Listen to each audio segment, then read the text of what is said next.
अस्सलाम वालेकुम दोस्तों। गार्लिक यानी लहसुन, अक्सर आप लोगों ने देखा होगा कि काफ़ी डॉक्टर मरीज़ों को बताते हैं कि गार्लिक जो है लहसुन ये कच्चा खाना शुरू कर दो। लेकिन लोग इसलिए नहीं खाते दोस्तों कि ऐसी यानी स्मेल की वजह से परेशान होते हैं कि ऐसी यानी बदबू आता है मुंह से। दोस्तों इस वीडियो में हम जानेंगे कि बग़ैर स्मेल के ये कैसे खाएं और इसकी ढेर सारी जो बेनिफिट्स है यानी फ़ायदे हैं उनसे कैसे यानी फ़ायदा उठाएं हम। लहसुन ये आपको काफ़ी मेडिसिन से बचा सकता है, डॉक्टरों से बचा सकता है, आपको हेल्थी रख सकता है। दोस्तों बग़ैर किसी ताख़ीर के जान लेते हैं इस छोटी वीडियो में। दोस्तों वीडियो जाने से पहले ये चैनल नया है, लाइक करें, सब्सक्राइब करें और दोस्तों से शेयर करें। दोस्तों कच्चा लहसुन खाने के अक्सर यानी डॉक्टर्स क्यों बोलते हैं कि कच्चा लहसुन खाओ। पहले थोड़ा जान लेते हैं इसके बारे में कि इसमें ऐसा है क्या।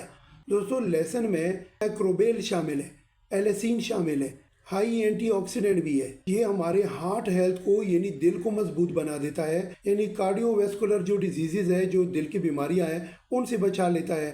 हमारी ब्रेन हेल्थ के लिए, दिमाग के लिए बहुत फायदेमंद है और जो इम्यूनी सिस्टम है, कुव्वत मुदाफ़ियत, उसको मजबूत बना देता है। LDL जो डेंजरस कोलेस्ट्रॉल है, जिसको लो डेंसिटी लाइपोप्रोटीन बोलते हैं, जिससे हमें हार्ट अटैक का भी खतरा होता है, स्ट्रोक का भी खतरा होता है, ब्रेन को भी इफेक्ट कर सकते हैं।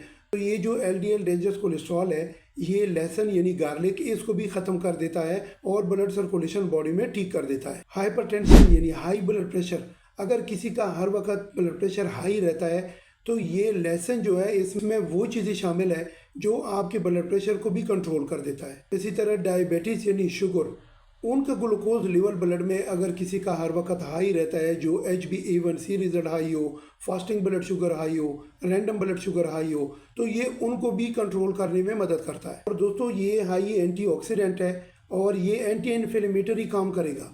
ये अगर बॉडी में कहीं भी सोजिश है यानी इन्फ्लेमेशन है तो ये उनको भी ख़त्म कर देता है। बॉडी में सर से लेकर पाँव तक जितने भी बोन्स हैं यानी हड्डियाँ हैं और जितने भी जॉइंट्स हैं यानी जोड़्स हैं, उनको भी यानी ये स्ट्रॉन्ग बना देता है।